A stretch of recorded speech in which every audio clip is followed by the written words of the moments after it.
नमस्कार मु ज्योतिष प्रशांत आपण मोर यूट्यूब चैनल को स्वागत करुच्ची। चलते देखा आज आप पार्टनर कौन सब लव करेंट फिलिंग्स आपण प्रति अच्छी मन आपण प्रति कौन चली मु पूरा डिटेल आ विस्तीर्ण भाव में कहबी। आपण आरंभ शेष पर्यंत देखिले आपण जानीपारे आपण पार्टनर आपण को नहीं कौन आज भावुंट तांको मनरे एक्चुअल रियल कथाटा कौन आपण प्रति फील होउची मु डिटेल ए वीडियो रे कहबी। तांको जो भावना अच्छी आपण प्रति जो लव फीलिंग्स अच्छी केते दूर आपण सहित भल कनेक्ट हो पारुची मु पूरा डिटेल कहबी।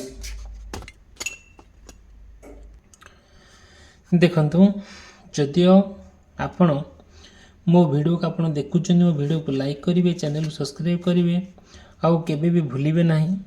मु प्रत्येक दिन आपण पार्टनर वीडियो अपलोड करे आउ जदि मोर आपण सहित मु चाहूँगी कनेक्ट हो रहा आपण भी आपणकर भी आंतरिकता इच्छा अच्छी जे आपणकर पार्टनर सहित जो समस्या है तार जो समस्या है दे गति करुच्ची सेरा समाधान हो जाऊ आप गोटे सुंदर जीवन यापन अतिबाहित करंतु आपण आंतरिकता इच्छा धीरे धीरे आउ आपण केमिति से सब बड़ बड़ विपद मुक्ति पाइबे आपण पार्टनर आपणकर निज होइकी रहिबे मते आपण कांटेक्ट करिए। मोर कांटेक्ट नंबर देइची डिस्क्रिप्शन बॉक्स रे अछि आ मु मोर पर्सनल रीडिंग माध्यम रे आपण को तार रेमेडीज देबी तार विकल्प बाट कहिबी केमिति आपण पार्टनर को आपण निजर करी रखि परिबे केमिति पाई परिबे मु पूरा डिटेल कहिबी मोर पर्सनल रीडिंग माध्यम रे।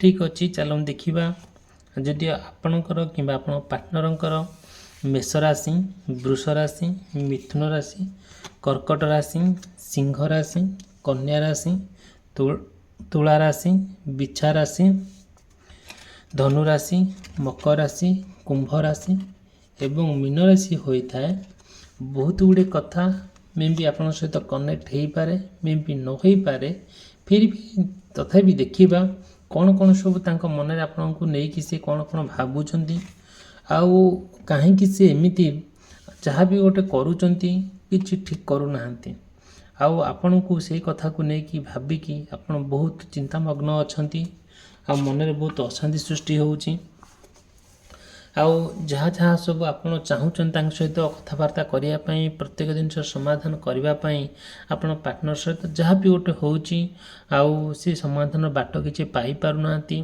सी आपन को छाड़ी की जाई दूर रे रहिचंती आउ केबे भी आपन सहित कांटेक्ट करिया पई तांकर आग्रह होउनी कौन प्रॉब्लम एक्चुअली हेची काले आपन जो भावुचंती कि आपन को पार्टनर सहित गोटे थर्ड पार्टी लिंक रे रहिची जो थर्ड पार्टी सबू संपर्क नष्टभष्ट करुची जोटा कंप्लीट भाव में आपन पार्टनर भितर न पड़ार कारण है से थर्ड पार्टी जहाँ भी होना कहीं आप मन में जो प्रश्न आसूँ से प्रश्नर समाधान मु आज तार बाट तैयारी करी। देखु फास्ट कहूँ जे आपण को आपण पार्टनर भितर गोटे सुंदर भल पाइबा थिला खूब आदरता थिला खूब स्नेह ममता आउ सम्मान मध्य थिला एमिति कौनसी दिन नहीं आपण पार्टनर आपण सहित कथा हेई नाहंती एमिति कौनसी मुहूर्त नहीं से आपण जहाँ जहाँ कभी कले जेमिति ले भी आपण से जनाती आपण मध्य एक्जाक्टली तांका प्रति सेमती व्यवहार करती असेमती एक्टिविटी करती आपण बहुत सुंदर भाव में जहाँ जेते समस्या रहू जहाँ होना कहीं आपण आपण पार्टनर पाखु पूरा पलांती आ प्रत्येक मुहूर्त प्रत्येक दिन आ प्रत्येक समय आपण तांक सहित गोटे भल मंद सब डिस्कसन करती हाँ जोटा कि आपण जिते परस्पर को बहुत दिन भीतर संपर्क बांधी होकर रहिला जोटा कि आपण चाहिए सारा जीवन आपण तांक सहित रहिया पई जीवन सब शेष निश्वास पर्यंत तांक सहित आपण रहिया पई गोटे मन डिसाइड कले जितेबाला मन में सब आसला आपन जितेबाला तांको कहिले जे नाई आमे तो एतिक दिन वर्ष है आम भितर संपर्क हो गलानी आमे गोटे लोकलोचन को आसवा आमे गोटे गोटे जहाँ जहाँ होना कहीं आमे गोटे समाजर प्रथा परंपरा को रीतिनीति को मानिकी आमे गोटे जगार रहिबा आउ जदि भी आमे एमती असुविधा किसी हम जमी कि जीवन में किसी असुविधा न हो आपण पार्टनर सहित प्रतिज्ञाबद्ध कले बट କିଛି ଦିନ ଗଲା ପରେ ଆଉ କେଇଟା ମୁହୂର୍ତ୍ତ ଭିତରେ ଏସବୁର କଥା ବଦଳିଗଲା। ଆପଣଙ୍କ ପାର୍ଟନର ବି ତାଙ୍କ ମେଣ୍ଟାଲିଟି ସବୁ ଚେଞ୍ଜ ହେଇଗଲା। ତାଙ୍କ ମନରେ ଯାହା ଯାହା ଆପଣଙ୍କ ପ୍ରତି ଥିଲା, ଯେଉଁ ଫିଲିଙ୍ଗସ୍ ଥିଲା, ଯେଉଁ ଇଣ୍ଟରେଷ୍ଟ ଥିଲା, ଯେଉଁ ଆଗ୍ରହ ଥିଲା, ସେସବୁ ଧୀରେ ଧୀରେ କୁଆଡ଼େ ଡିସାପିୟର ହେଇଗଲା, କୁଆଡ଼େ ଉଭେଇଗଲା। ମନରେ ସବୁ ତ ଆସିଗଲା କ'ଣ, ମନରେ ଆସିଲା ସବୁବେଳେ ଗୋଟେ କୁତ୍ସିତ ଚିନ୍ତାଧାରା, ଘୃଣାର ଚିନ୍ତାଧାରା, ସବୁବେଳେ ମନରେ ରାଗ ଆସିଗଲା। ଯେଉଁଟାକି ଏତେ ରାଗ, ଏତେ ଅଭିମାନ ଆସିଲା, ଯେଉଁଟାକି ଧୀରେ ଧୀରେ ଆପଣ ତାଙ୍କ ଭିତରେ କିଛି ବି ପଡ଼ିଲା ନାହିଁ। ଧୀରେ ଧୀରେ ସମ୍ପର୍କ ଭିତରେ ତିକ୍ତତା ସୃଷ୍ଟି ହେଲା। ଯେତେବେଳେ ଆପଣ ପାର୍ଟନର ଭିତରେ ତିକ୍ତତା ସୃଷ୍ଟି ହେଲା, ଆପଣ ଯାହା କରିବା ପାଇଁ ତାଙ୍କ ସହିତ ଚାହିଁଲେ, ଯାହା ତାଙ୍କୁ କହିଲେ, ଯାହା ବି ତାଙ୍କୁ ଶୁଣେଇଲେ, ସେ କିଛି ଶୁଣିଲେ ନାହିଁ। ସବୁବେଳେ ଅବୁଝା, ବୁଝିକି ବି ଅବୁଝା ଭଳିଆ ହେଲେ। ଧୀରେ ଧୀରେ ଆପଣ ତାଙ୍କ ଭିତରେ ସମ୍ପର୍କଟା ପୁରା ସମ୍ପୂର୍ଣ୍ଣ ଭାବରେ ଦୂରେଇ ଗଲା। ଆପଣ ଯେଉଁ ଚାହୁଁଥିଲେ କି ହଁ ତାଙ୍କୁ ଗୋଟେ କନକ୍ଲୁଜନ୍ ପଏଣ୍ଟ ପହଞ୍ଚିବା, ଗୋଟେ ଲାଇଫ୍ର ଗୋଟେ ଶେଷ ସ୍ପର୍ଶ ତାଙ୍କୁ ଦେବା ହେଲା, ଯେଉଁଟାକି କମ୍ପ୍ଲିଟଲି ଭାବରେ ଆପଣଙ୍କ ମେଣ୍ଟାଲିଟି ସମ୍ପୂର୍ଣ୍ଣ ଭାବରେ ତାଙ୍କ ପ୍ରତି ଯେଉଁ କନେକ୍ଟ ହେଲା, ଯେଉଁ ଯାହା ଆପଣ ଚାହିଁଲେ ତାଙ୍କ ସହିତ ଗୋଟେ ଯେଉଁ ଆରମ୍ଭରୁ କହିଥିଲି ଯେ ତାଙ୍କ ସହିତ ମିଳାମିଶା କରିବା ପାଇଁ, ଗୋଟେ ଜାଗା ରହିବା ପାଇଁ, ସେସବୁ ଜିନିଷ ପ୍ରତି ଧୀରେ ଧୀରେ କ'ଣ ହେଲା ନା ଡୁପ୍ଲିକେଟ୍ ହେଇଗଲା। ସିଏ ଆଉ ଠିକ୍ଠାକ୍ କରି କିଛି ଆପଣଙ୍କୁ କହିଲେ ନାହିଁ। ଆଉ ଯେତେବେଳେ ଏସବୁ ଜିନିଷ ଦେଖାଦେଲା, ଆପଣଙ୍କୁ ଆଉ କିଛି ଭଲ ଲାଗିଲା ନାହିଁ। ଦେଖନ୍ତୁ, ଯଦି ମୋ ଭିଡ଼ିଓଟି ଭଲ ଲାଗୁଛି, ମୋ ଭିଡ଼ିଓକୁ ଲାଇକ୍ କରିବେ, ମୋ ଚ୍ୟାନେଲକୁ ସବସ୍କ୍ରାଇବ୍ କରିବା ପାଇଁ କେବେ ବି ଭୁଲିବେ ନାହିଁ।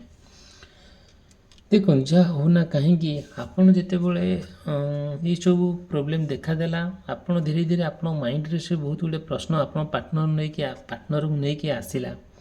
ଯେତେବେଳେ ଜାଣିଲେ କି ଆପଣ ଯେତେବେଳେ ଯାହା ବି ଗୋଟେ କଲେ, ଆପଣଙ୍କ ପାର୍ଟନର କଥା ଆପଣ ଚିନ୍ତା କଲେ, ଆପଣ ତାଙ୍କ ଭିତରେ ଯେଉଁ ସମସ୍ୟା ଦେଇକି ଗତି କରୁଥିଲେ, ଆଉ ଯେଉଁ ଡିସ୍କନେକ୍ଟ ହେଇଗଲା, ଧୀରେ ଧୀରେ ତାଙ୍କର କଥାବାର୍ତ୍ତା, ଆଚାର ବ୍ୟବହାର ସବୁକିଛି ବଦଳିଗଲା। ତାଙ୍କର ଭଲ ପାଇବା, ତାଙ୍କର ମନୋଭାବ ସବୁକିଛି ସଡନ୍ଲି ଚେଞ୍ଜ ହେଇଗଲା। ଆପଣ ସେଇଠୁ ସମ୍ପୂର୍ଣ୍ଣ ଭାବରେ ଅସ୍ତବ୍ୟସ୍ତ ହେଇଗଲେ। ଯେତେବେଳେ ଅସ୍ତବ୍ୟସ୍ତ ହେଇଯାଇକି ଆପଣ ଖୋଜି ବୁଲିଲେ ଆକ୍ଚୁଆଲି ସେ କ'ଣ ଚାହୁଁଛନ୍ତି, ସେ ଯାହା ଚାହୁଁଛନ୍ତି ସେଇଟା ଆକ୍ଚୁଆଲି ରିଏଲ୍ କଥାଟା କ'ଣ। ଆପଣ ବହୁତ କସରତ କଲେ ଜାଣିବା ପାଇଁ, ବହୁତ ମିଳାମିଶା କଲେ ଜାଣିବା ପାଇଁ, ତାଙ୍କୁ ବହୁତ କଣ୍ଟାକ୍ଟ ମଧ୍ୟ କଲେ। ବଟ୍ ସିଏ କ'ଣ କଲେ, ସେସବୁ ଜିନିଷକୁ ପ୍ରାଧାନ୍ୟ ନ ଦେଇକି ସିଏ ଆପଣଙ୍କ ଠାରୁ ଦୂରେଇ ଗଲେ। ଯେଉଁଟାକି ଆପଣ ଭାବିପାରିବେ ନାହିଁ ଏମିତି କାହିଁକି ହେଇଯାଉଛି। ଆପଣଙ୍କର ସିଚୁଏସନ୍ ଦିନକୁ ଦିନ ପୁରା ଏତେ ପରିସ୍ଥିତି ଜଟିଳ ହେଇକା ଯାଉଛି, ଯେଉଁଟାକି ଆପଣ କେବେ ପଛକୁ ଅନେଇକି ଦେଖିଲା ବେଳକୁ, କି ଆପଣ ସେ କଥାକୁ ଭାବିଲା ବେଳକୁ ଆପଣ ପୁରା ଥକି ଯାଉଛନ୍ତି, ଆପଣଙ୍କୁ ନିରାଶ ଲାଗୁଛି, ଆପଣଙ୍କୁ ବହୁତ ଦୁଃଖ ବି ମଧ୍ୟ ଲାଗୁଛି। ସେଇ ଦୁଃଖ ଆଉ ଆପଣଙ୍କୁ ସମ୍ପୂର୍ଣ୍ଣ ଭାବରେ ବହୁତ ତଳକୁ ନେଇଯାଉଛି। ଆପଣ ଭାବି ପାରୁନାହାନ୍ତି କ'ଣ ସବୁ ହେବ ଆଗକୁ, ଏତେ ଯେଉଁଟାକି ଯାହା ସବୁ ଘଟି ଯାଉଛି ନା, ଠିକ୍ଠାକ୍ ହେଉନି। ଆପଣ ତାଙ୍କୁ ଯାହା କହିଲେ ସେ କିଛି ଶୁଣୁନାହାନ୍ତି। ଆଉ ଯାହା ଆପଣଙ୍କର ମନୋଭାବ ଅଛି, ଯାହା ଆପଣଙ୍କ ଇଣ୍ଟରେଷ୍ଟ ଅଛି, ଯାହା ଆପଣଙ୍କ ଉଦ୍ଦେଶ୍ୟ ଅଛି, ଯେତେବେଳେ ସେଟା ଆପଣ ତାଙ୍କ ପାଖରେ ଏକ୍ସପ୍ରେସ୍ କରୁଛନ୍ତି, ସେସବୁ ଜିନିଷ କିଛି ତାଙ୍କର ଫିଲିଙ୍ଗସ୍ ଆସୁନି, ତାଙ୍କର କିଛି ନାହିଁ। ସତେ ଯେମିତି ଆପଣ ଅପରିଚିତ ଲୋକ ପରି ଜଣେ ଲାଗୁଛନ୍ତି। କିଏ ନା କିଏ ତାଙ୍କୁ ଗୋଟେ କହିଦେଇଛି ଆପଣ ଜଣେ ଖରାପ ଲୋକ। ସିଏ ସମ୍ପୂର୍ଣ୍ଣ ଭାବରେ ପର କଥାରେ ପରିଚାଳିତ ହେଇକି ଆପଣଙ୍କୁ ସମ୍ପୂର୍ଣ୍ଣ ଭାବରେ ଗୋଟେ ଦୂରେଇ ଦେବାକୁ ତାଙ୍କ ମନରେ ଚାଲିଛି। ଆପଣ ସେ କଥାକୁ ନେଇକି ବହୁତ ଦୁଃଖ ମଧ୍ୟ ପ୍ରକାଶ କରୁଛନ୍ତି। ତଥାପି ବି ଆପଣ ହାରି ଯାଉନାହାନ୍ତି, ଚାହୁଁଛନ୍ତି ଆପଣଙ୍କ ପାର୍ଟନର କେମିତି ଆପଣଙ୍କ ପାଖକୁ ପଳେଇ ଆସୁ। ଆଉ ସେଟା କେମିତି ଆପଣ ଚାହୁଁଛନ୍ତି ସେ ଯଦି ରୁହେ ଆପଣଙ୍କ ପାଖରେ, ସେଇଟା ମାନେ ସମ୍ପୂର୍ଣ୍ଣ ଭାବରେ ଗୋଟିଏ ଆପଣଙ୍କୁ ବହୁତ ଖୁସିର ଆନନ୍ଦ, ବହୁତ ବଡ଼ ମୋମେଣ୍ଟ ବୋଲି ଆପଣ ଲାଇଫରେ ଆପଣ କେବେ ଭାବିଥିବେ। ଠିକ୍ ଅଛି, ଆଉ ଯାହା ହଉନା କାହିଁକି, ଆଉ ଆପଣ ନିଶ୍ଚିନ୍ତ ଭାବରେ ଯଦି ମୋ ଭିଡ଼ିଓ ଦେଖୁଛନ୍ତି, ତାହେଲେ ମୋ ଭିଡ଼ିଓକୁ ଲାଇକ୍ କରିବେ, ମୋ ଚ୍ୟାନେଲକୁ ସବସ୍କ୍ରାଇବ୍ କରିବେ। ମନରେ ଯାହା ପ୍ରଶ୍ନ ଅଛି ମୋତେ ଆପଣ ପଚାରିବେ। ମୋର ପର୍ସନାଲ୍ ନମ୍ବର ଦେଇଛି, ମୋର କଣ୍ଟାକ୍ଟ ନମ୍ବର ଦେଇଛି, ସ୍କ୍ରିନ୍ରେ ଚାଲିଛି, ଡେସ୍କ୍ରିପସନ୍ ବକ୍ସରେ ଅଛି। ମୁଁ ମୋର ପର୍ସନାଲ୍ ରିଡ଼ିଂ ମାଧ୍ୟମରେ ଆପଣଙ୍କୁ ପୁରା ଡିଟେଲ୍ ଆଉ ବିସ୍ତୀର୍ଣ୍ଣ ଭାବରେ କହିବି ଆକ୍ଚୁଆଲି ଆପଣ ପାର୍ଟନରଙ୍କର କ'ଣ ମନରେ ଚାଲିଛି, ଆକ୍ଚୁଆଲି କ'ଣ ଯେଉଁ ସମସ୍ୟା ଦେଇକି ଆପଣ ଗତି କରୁଛନ୍ତି ସେଇଟା ଠିକ୍ଠାକ୍ ହେଇପାରିବ କି ନାହିଁ, ଆଉ କେମିତି ହେବ ତା ରେମେଡ଼ିଜ୍ ମଧ୍ୟ ମୁଁ ଆପଣଙ୍କୁ ଦେବି। ଦେଖନ୍ତୁ, ଆଉ ଆପଣ ଆଉ ତାଙ୍କ ଭିତରେ ଯେଉଁ ଥିଲା, ଯେଉଁ ପ୍ରମିସ୍ କରିଥିଲେ, ଆଉ ଯେଉଁ ଲକ୍ଷ୍ୟସ୍ଥଳରେ ପହଞ୍ଚିବା ପାଇଁ ପରସ୍ପର ଭିତରେ ଗୋଟେ କଥାବାର୍ତ୍ତା ହେଇଥିଲା, ଗୋଟେ ପ୍ରମିସ୍ କରିଥିଲେ, ଯେଉଁଟା ଗୋଟେ ପ୍ରତିଶ୍ରୁତି ଦିଆନିଆ ହେଇଥିଲେ, ସେ ପ୍ରତିଶ୍ରୁତି ସତେ ଯେମିତି କୁଆଡ଼େ ଆଉ ଉଭେଇ ଯାଇଛି, ସତେ ଯେମିତି କୁଆଡ଼େ ଲିଭି ଯାଇଛି ମନ ଭିତରୁ। ଆପଣ ଯେତେବେଳେ ସେ ପ୍ରମିସ୍ର କଥା ତାଙ୍କୁ ମନେ ପକାନ୍ତି, ସିଏ ଆଉ ଏସବୁ ଜିନିଷକୁ ମାନେ ଖାତିର ନ କରି ଆଉ ଆପଣଙ୍କ ଠାରୁ ଦୂରେଇ ଯିବା ପାଇଁ, ଆପଣଙ୍କ ସହିତ କଥାବାର୍ତ୍ତା ବନ୍ଦ କରିଦେବା ପାଇଁ ପର ଆଗରେ ସବୁବେଳେ ଆପଣଙ୍କ ବିରୁଦ୍ଧରେ ଗୋଟେ କ'ଣ କରୁଛନ୍ତି, ମାନେ ନିଜକୁ ପର ଆଗରେ ନା ଆପଣଙ୍କୁ ବହୁତ ଛୋଟ କରି କହିବା, ଏଇସବୁ ଜିନିଷରେ ସେ ପଡ଼ିଯାଇଛନ୍ତି। ସେ ସତେ ଯେମିତି ଆଉ ଆପଣ ତାଙ୍କ ଭିତରେ ଯେଉଁ ସବୁ ଜିନିଷ ଥିଲା, ଯେଉଁ ଆକ୍ଟିଭିଟି ଥିଲା, ସବୁ କୁଆଡ଼େ ସବୁ ମାନେ ଉଭେଇ ଯାଇଛି। ଦେଖନ୍ତୁ, ଯାହା ହଉ ନା କାହିଁକି, ଆଉ ଆପଣ ଯାହା ବି ଗୋଟେ ମନରେ ଭାବିଛନ୍ତି, ସେଇ ମନର ଭାବନା ଯେତେବେଳେ ଆପଣ ଚାହୁଁଛନ୍ତି ତାଙ୍କ ପାଖରେ କ'ଣ କରିବା ପାଇଁ, ଯେ ଏକ୍ସପ୍ରେସ୍ କରିବା ପାଇଁ, କି ଆପଣ ଯାହା ଆପଣଙ୍କର ଯେଉଁ ଭଲ ପାଇବା ତାଙ୍କ ପ୍ରତି ଆଉ ସେଇ ସ୍ନେହ ମମତା ତାଙ୍କ ପାଖରେ ଯେତେବେଳେ ପହଞ୍ଚାଇବା ପାଇଁ, ସେସବୁ ଜିନିଷକୁ ସେ ଇମ୍ପୋର୍ଟାନ୍ସ ନ ଦେଇ ସେ ତାଙ୍କ ବାଟରେ ରହୁଛନ୍ତି। ସେ ସବୁ ଧୀରେ ଧୀରେ ଆପଣ ଆଉ ତାଙ୍କ ଭିତରେ ଯେଉଁ ଭଲ ପାଇବାଟା ଥିଲା, ସେ ଭଲ ପାଇବା ଭିତରେ ଗୋଟେ ବିରାଟ ଫାଟ ସୃଷ୍ଟି ହେଉଛି, ଯେଉଁଟାକି ଆପଣ ତାଙ୍କୁ ପାଇପାରୁନାହାନ୍ତି, ସିଏ ବି ଆପଣଙ୍କୁ ପାଇବା ପାଇଁ ଇଣ୍ଟରେଷ୍ଟ ନେଉନାହାନ୍ତି।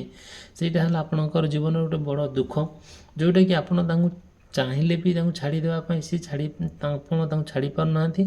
ଆଉ ଏଇଭଳିଆ ଯେତେବେଳେ ସମସ୍ୟା ଦେଇକି ଆପଣ ଗତି କରୁଛନ୍ତି, ଆପଣ ମେଣ୍ଟାଲି ସମ୍ପୂର୍ଣ୍ଣ ଭାବରେ ପୁରା ହାରାସ ହେଇଯାଇଛି, ଯେଉଁଟାକି ଭାବି ହେବ ନାହିଁ କେମିତି ସବୁ ଦୈନନ୍ଦିନ ଜୀବନରେ ଅପ୍ରୀତିକର ପରିସ୍ଥିତି ଆସିକି ପହଞ୍ଚି ଯାଉଛି। ଠିକ୍ ଅଛି, ସେଟା କିଛି ବଡ଼ କଥା ନୁହେଁ। ଆମେମାନେ ସାଧାରଣ ମଣିଷ, ଆମ ଶରୀର ହାଡ଼ ମାଂସ ରକ୍ତରେ ତିଆରି, ଆମର ବି ଇମୋସନ୍ ଅଛି, ଆମର ବି ଲଭ୍ ଅଛି। ଆମ ଭିତରେ ବି ସେତିକି ଅହଙ୍କାର ଅଛି, ରାଗ ଅଛି, ଅଭିମାନ ଅଛି, ଲଭ୍ ଅଛି, ସେକ୍ସ ଅଛି, ସବୁ ପ୍ରକାର ଜିନିଷ ରହିବ। ଯେହେତୁ ଆମେ ହାଡ଼ ମାଂସ ରକ୍ତଧାରୀ ଜଣେ ମଣିଷ, ଯେତେବେଳେ ଯେଉଁ ମଣିଷ ଭିତରେ ଏତିକି ଫିଲିଙ୍ଗସ୍ ନ ଆସେ, ସେ ଅମଣିଷ ବୋଲି ଆମେ କହିବା। ଯେହେତୁ ଆପଣ ମାନେ ସ୍ପଣ୍ଟାନିୟସ୍ ଭାବରେ ଆପଣ ପାର୍ଟନରକୁ ଆପଣ ଖୁବ୍ ଭଲ ପାଆନ୍ତି, ବହୁତ ସମ୍ମାନ କରନ୍ତି, ବହୁତ ଶ୍ରଦ୍ଧା କରନ୍ତି, ବହୁତ ଆଦରତା ମଧ୍ୟ କରନ୍ତି। ବସ୍ ସେଇ ଯେଉଁ ଜିନିଷଟା ଦେଖିକି ସେ ଆପଣଙ୍କୁ ବହୁତ ମଧ୍ୟ ମାନି ବି ଯାଇଥିଲେ, ଆପଣ ଜଣେ ଭଲ ମଣିଷ ହିସାବରେ ସେ ତାଙ୍କ ନଜରରେ। ଆଉ କ'ଣ ହେଲା କେଜାଣି, ସଡନ୍ଲି ତାଙ୍କ ମାଇଣ୍ଡ ଏମିତି ବାଗରେ ପରିବର୍ତ୍ତନ ହେଇଛି, ସେ ଆପଣଙ୍କୁ ଦେଖିଲେ ଆଭଏଡ଼ କରୁଛନ୍ତି, ଅଚିହ୍ନା ଭଳିଆ ବ୍ୟବହାର କରୁଛନ୍ତି। ସବୁକିଛି ଯେଉଁ ଭିତରେ ଆପଣଙ୍କ ଭିତରେ ତାଙ୍କ ଭିତରେ ସ୍ନେହ ମମତା ଆଦରତା ଥିଲା, ଯେଉଁ ମେମୋରି ସବୁ ଥିଲା, ସବୁ ଧୀରେ ଧୀରେ ସେ ସବୁ କୁଆଡ଼େ କ'ଣ ଉଭେଇ ଯାଇଛି। ଦେଖନ୍ତୁ, ଆଉ ଯାହା ହେଉନା କାହିଁକି ଆପଣ ଭିତରେ କଳି ଝଗଡ଼ା ମତାମତାର ସବୁ ଚାଲିଛି। ଯେତେବେଳେ ଏସବୁ ଜିନିଷ ଦେଖାଦେଉଛି, ଆପଣଙ୍କୁ ତ ଭଲ ଲାଗୁନାହିଁ, ଆପଣଙ୍କୁ ବହୁତ ଗୁଡ଼ିଏ ଜିନିଷ ଭୁଲ ରିଲେସନସିପ୍ ଆଡ଼କୁ ଆପଣ ଗତି କରୁଛନ୍ତି। ଆଉ ଦେଖନ୍ତୁ, ଯେହେତୁ ଆପଣ ପାର୍ଟନର ସିଏ, ଆଉ ଆପଣ ତାଙ୍କୁ ବହୁତ ଭଲ ପାଆନ୍ତି, ବହୁତ ସମ୍ମାନ କରନ୍ତି, ବହୁତ ମଧ୍ୟ ତାଙ୍କୁ ଜାଣନ୍ତି ତ ହେଲା। ଯେତେବେଳେ ତାଙ୍କ ସହିତ ଗୋଟେ କିଛି ପ୍ରାଇଭେଟ୍ ରିଲେସନସିପ୍ ରଖିଥିଲେ, ଆଉ ଯେଉଁ ପ୍ରାଇଭେଟ୍ ରିଲେସନସିପ୍ ତାଙ୍କ ସହିତ ଯେଉଁ ରଖିଦେଲେ, ସେ ଧୀରେ ଧୀରେ ସେ କଥାକୁ ନେଇକି ସେ ଆପଣଙ୍କୁ ବହୁତ ଗାଳିଗୁଲଜ କରୁଛନ୍ତି। ସେସବୁ ଜିନିଷକୁ ଆପଣଙ୍କୁ ପବ୍ଲିସିଟି କରାଇଦେବା ପାଇଁ ବହୁତ ମାନେ କ'ଣ କରୁଛନ୍ତି, ମାନେ ଧମକଉଛନ୍ତି, ଏଭଳିଆ ଭାରି ସମସ୍ୟା ଦେଇ ଗତି କରୁଛନ୍ତି। ଆଉ ଭଲ ଲାଗୁନାହିଁ କି ଏମିତି କଲେ ଆଉ କେମିତି ହେବ, ଗୋଟେ ମଣିଷ ଚଳିବ କେମିତି, ଏତେ ମେଣ୍ଟାଲି ହାରାସ ଯଦି କରିଦିଆଯାଏ, ଗୋଟେ ମଣିଷକୁ ବହୁତ କଷ୍ଟ ହୁଏ।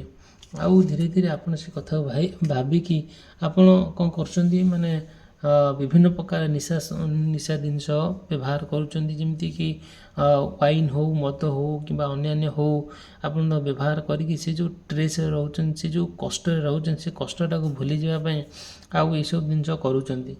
ଆଉ କ'ଣ କରାଯିବ, ଆଉ ଯାହା ହେଉନା କାହିଁକି, ଆଉ ଧୀରେ ଧୀରେ ଆଉ ଆପଣଙ୍କ ସମସ୍ୟା ଦୂର ହେବା ପାଇଁ ଲାଗିଲାଣି। ଆଉ ଆପଣ ଚାହିଁଲେ ବି ସେଇଟା କମ୍ପ୍ଲିଟ୍ ଭାବରେ, ଆପଣ ଯଦିଓ ବି ଚାହୁଁଛନ୍ତି ସେ ଜିନିଷର ଗୋଟେ ସମାଧାନ ବାଟ ଖୋଲିଯାଉ, ପରସ୍ପର ଭିତରେ ଗୋଟେ ଆଦରତା ରହୁ, ଗୋଟେ ଭଲ ପାଇବା ରହୁ, ଗୋଟେ ସ୍ନେହ ମମତା ରହୁ, ଆଉ ସେମିତି କେବେ ନ ହେଉ। ସିଏ ଆପଣଙ୍କ ଭିତରେ ବହୁତ ଭଲ ନଜରରେ ଦେଖନ୍ତୁ, ଆପଣ ବି ତାଙ୍କୁ ବହୁତ ଭଲ ନଜରରେ ଦେଖନ୍ତୁ। ଆଉ ସେଇଟା ତ ବଡ଼ କଥା।